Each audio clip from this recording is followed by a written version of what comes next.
Broadcasting from the business capital of the world, this is the Podcast Business News Network. Welcome back, everybody. It is something that all of us deal with. I'm sure you have dealt with it before. It's very challenging. It is life-changing. How do you go through that thing known as grief? And it comes in many different shapes and forms. As soon as we say it right away, our minds gravitate to the passing of a loved one, but it can also be the end of a relationship, could be the end of a job.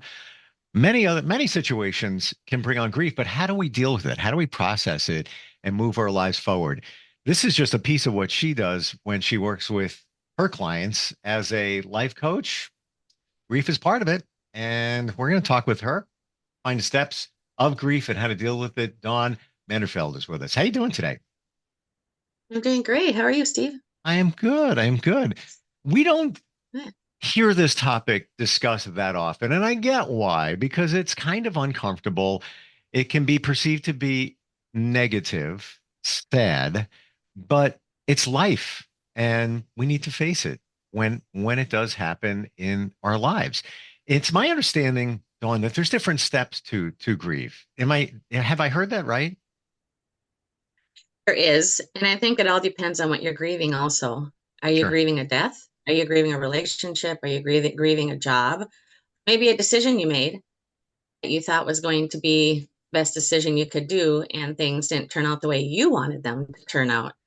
There are definitely different steps to it, and a lot of it, truthfully, is also your personality Mm. and kind of how the steps are portrayed.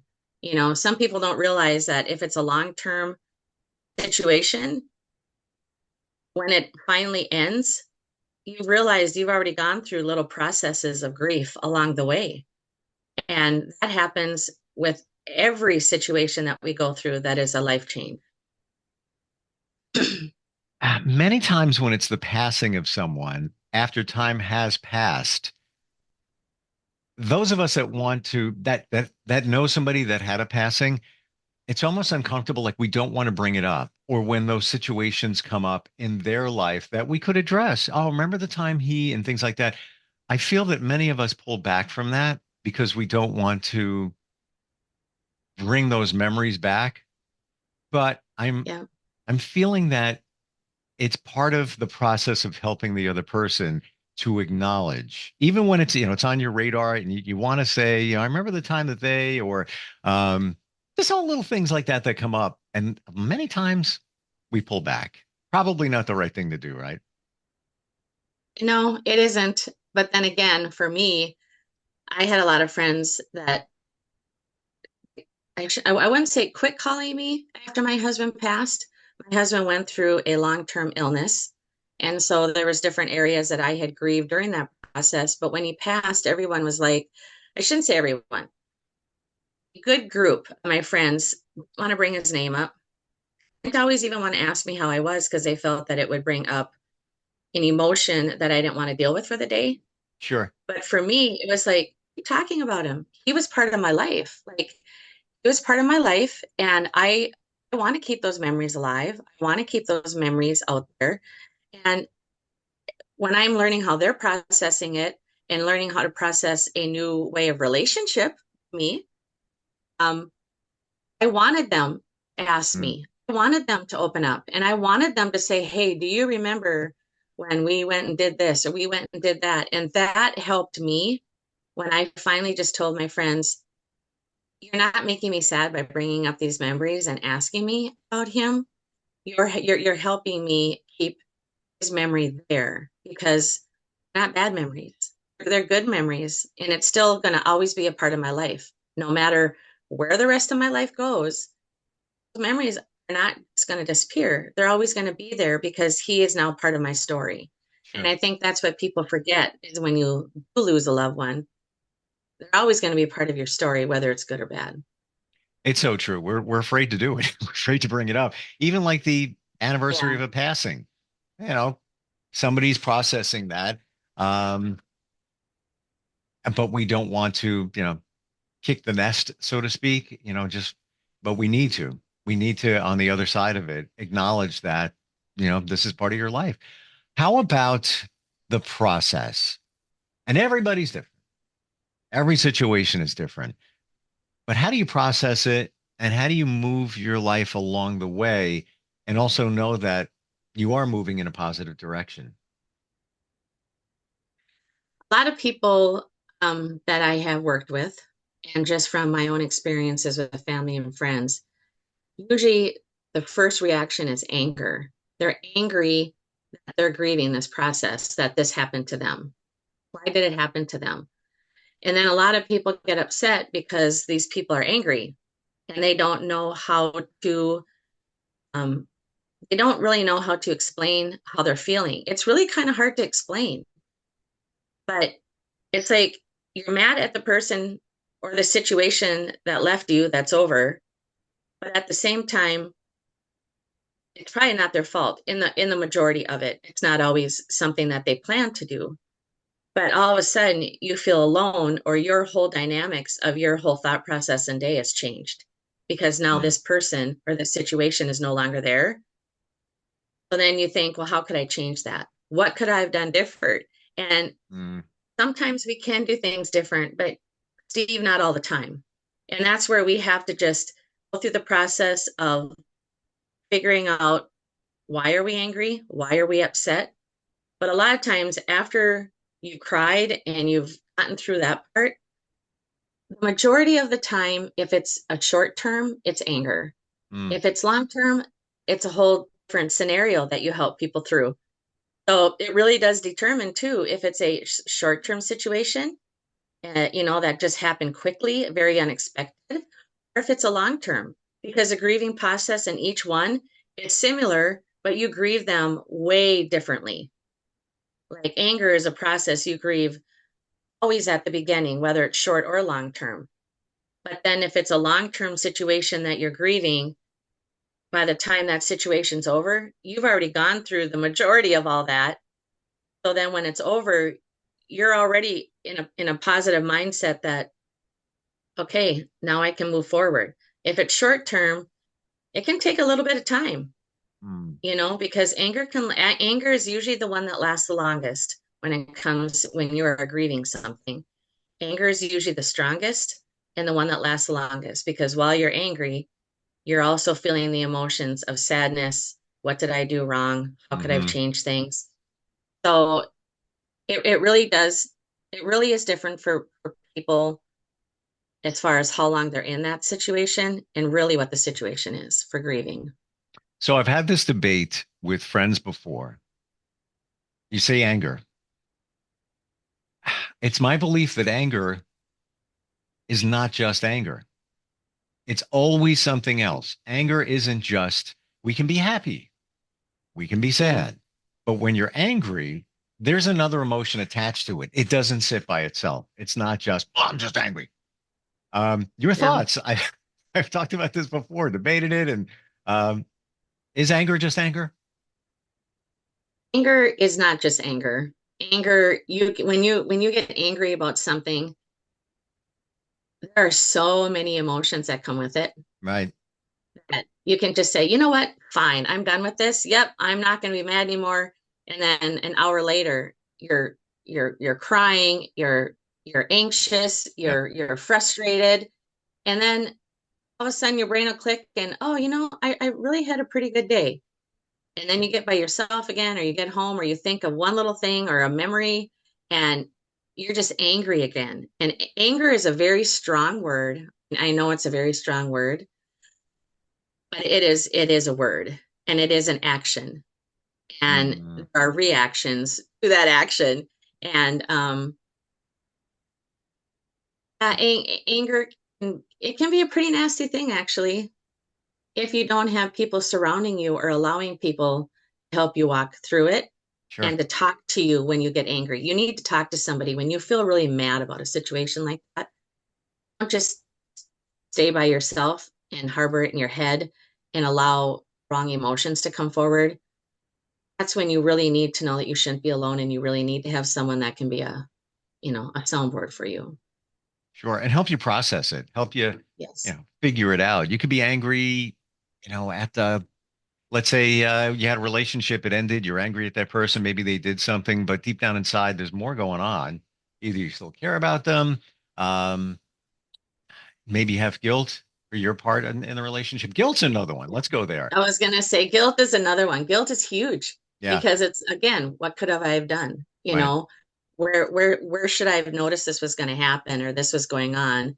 You know, and then you feel like you're weak because you didn't do something you've now processed that you probably could have. And then you're not only angry at the situation, but then you get angry at yourself because guilt can make people a lot of people angry. And angry is not necessarily a bad thing. It's not a bad emotion if you learn how to contain it and let it literally help you move forward, which it can. Hmm. But you have to be willing to talk about it. A lot of people just want to be angry and point fingers and scream and you have to let them go through that process. But then when you still have to let people talk you down. I feel that we're wired to be negative, and anger is a negative emotion, if you will. And we just gravitate to that with the victim mentality where, you talk to your friend, and I'm not talking about the passing of somebody so much. I'm talking about you're grieving a situation, and then you talk, and your friends just feed into it, whatever it might be. Could even be, Yeah. loss of a job. You're grieving. I can't believe they let me go, man. How is that even possible? Yeah, I'm the. And then what are your friends going to do? They're going to just like, it, They're going to support you right, because right, that's what they know how to do. exactly, Is if you're angry, then we're going to support your anger. And it's okay to do that for a time, but then it needs to be brought down and brought to reality. A reality check then needs to be done. for sure.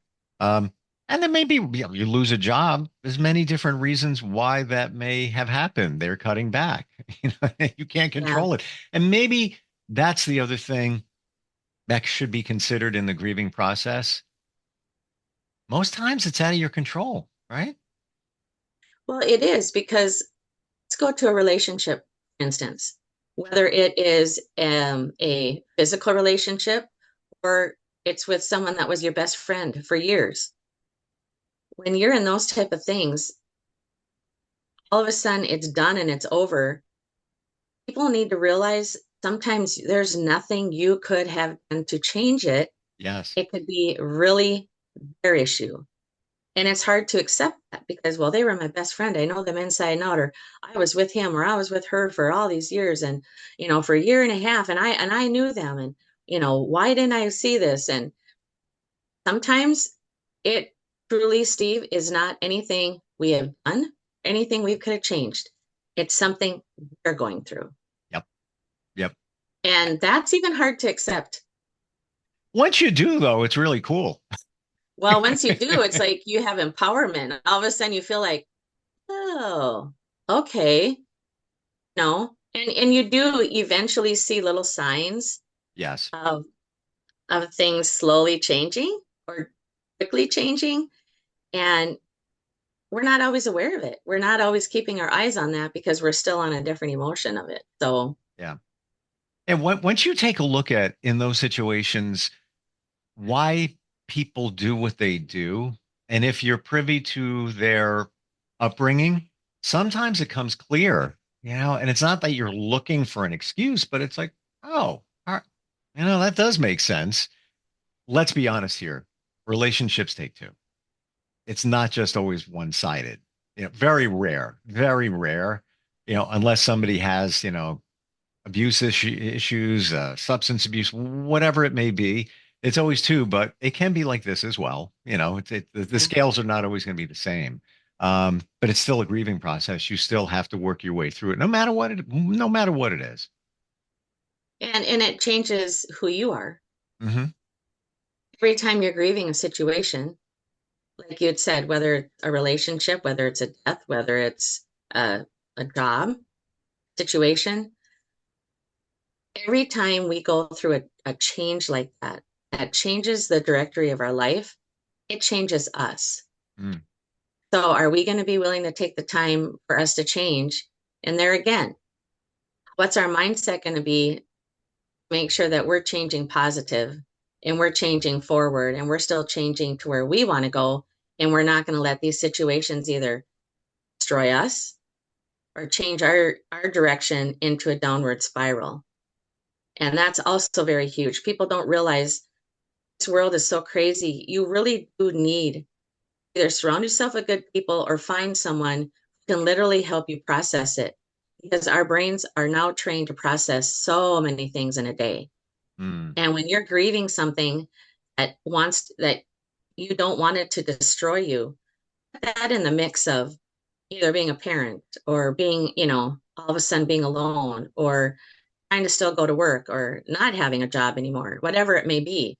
Um, a lot of times we're not even given the time to process anymore because everything is a microwave world. You just have to keep going, going, going, going, going. And then one day you're going to fall apart. And then you're going to take a while. So, So, uh, deep question alert. Boop, boop, boop, boop, boop. Here we go. How do you know that you're done grieving or that you're still grieving? Where am I going with that? Let's say somebody passed years ago, and in your mind, they're gone. You think about them, but you think you're done with that process of grieving. But how do you know if you are? How do you know that there's still things floating around in you that, you act a certain way because of their passing? How would you even know years later? Deep question alert, by the way. I get okay. it.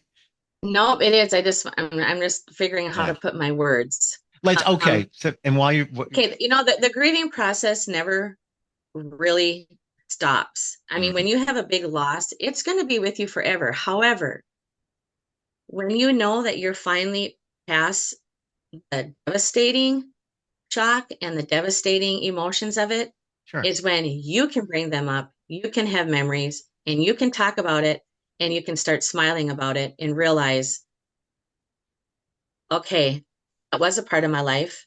Now it hasn't been 10, 15 years. Um, I'm going to use an example. On Monday, I brought my mom to Mayo. She had heart surgery. I used to work there.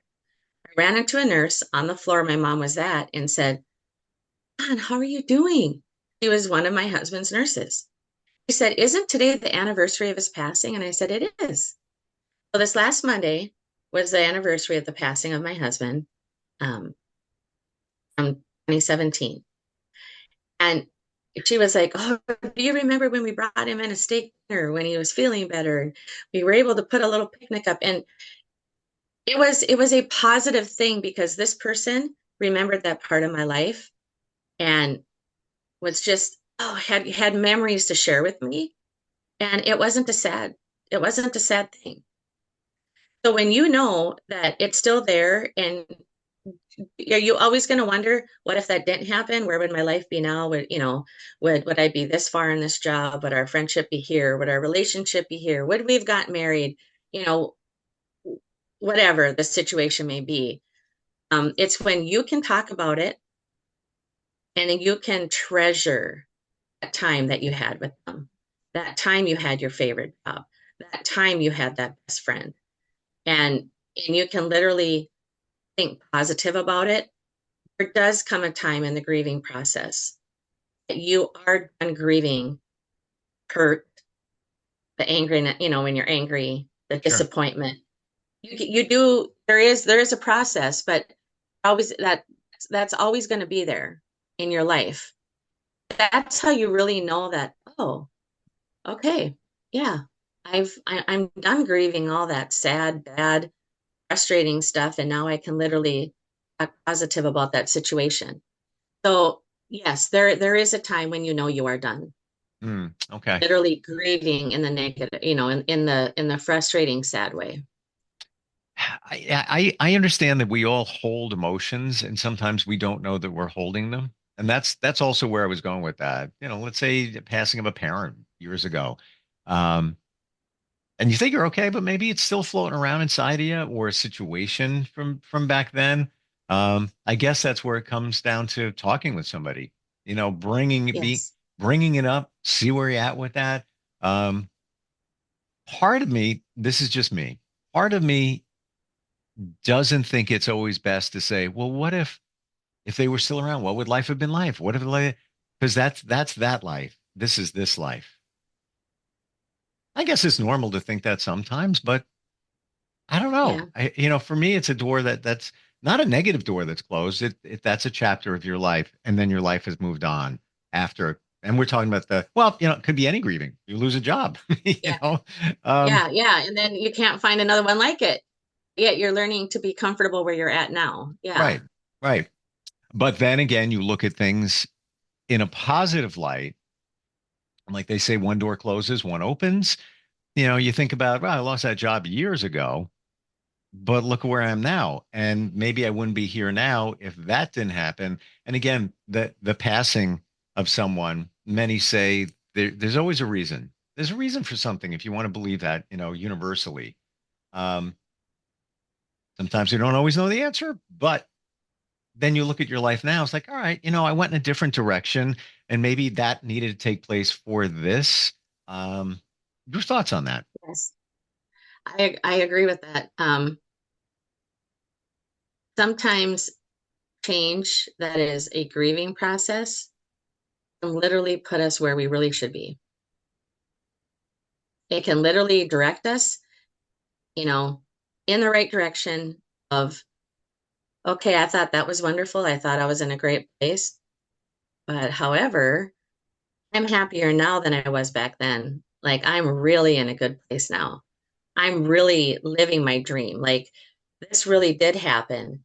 And I think when you get to that point, grieving, the other part is really completely done and over. And some people will literally just let it be forgotten because it shows a different path to get through it. And it brought them literally where they probably in a much better place, in a Yeah, much better situation. And it is a lot, like I said, a lot of it is how we decide to control our emotions, how we decide to process it, if we're willing to go through the processes of it. And Steve, really, some people are willing to do that, but some people just want to hold on to it. right. They want to hold on to it because they want that's they've chosen to do that. And literally, family, friends, counselors, psychologists, life coaches, unfortunately can't always help everybody because you have to want to get out Mhm. of that. You have to want to be unstuck. Mhm.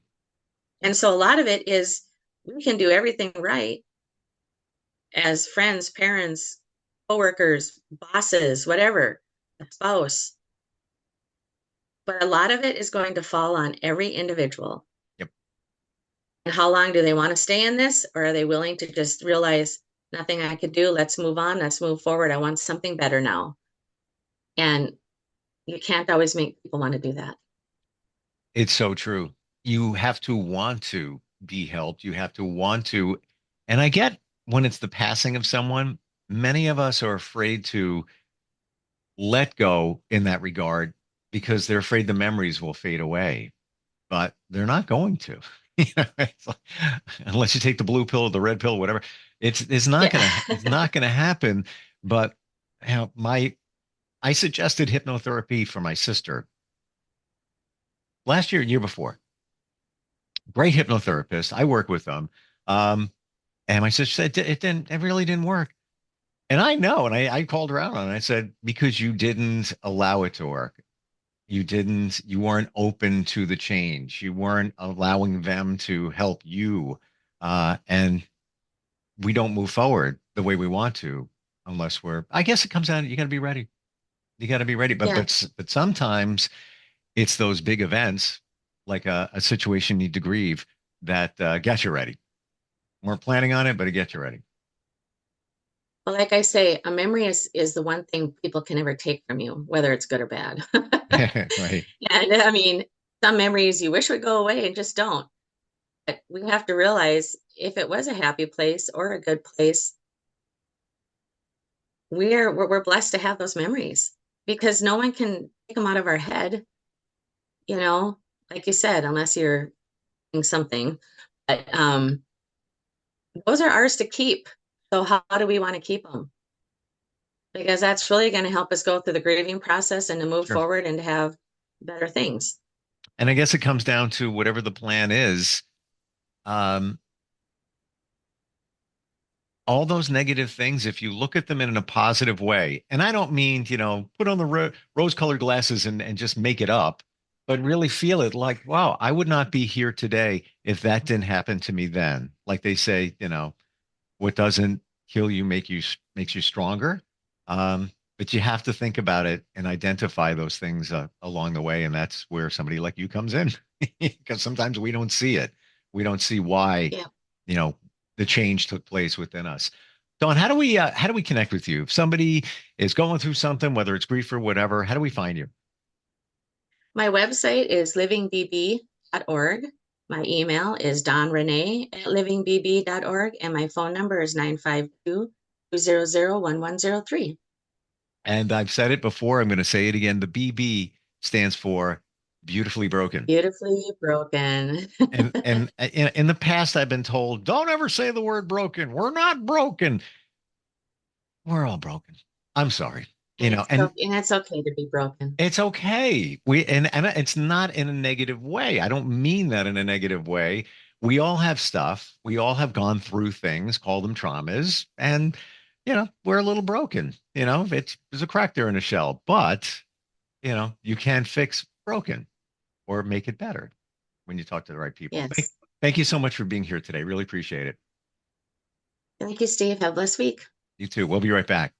Are you looking for even more of the podcasts and hosts that you love? The Podcast Business News Network is proud to announce that you now have even more ways to listen live. Check out the MyTuner Radio, online radio box, and Simple Radio apps on iOS and Android, or find us online. Search for Business News Network on mytuner-radio.com, or search Podcast Business News Network on streama.com and onlineradiobox.com/US. Take your podcast on the go and don't miss a minute of the action.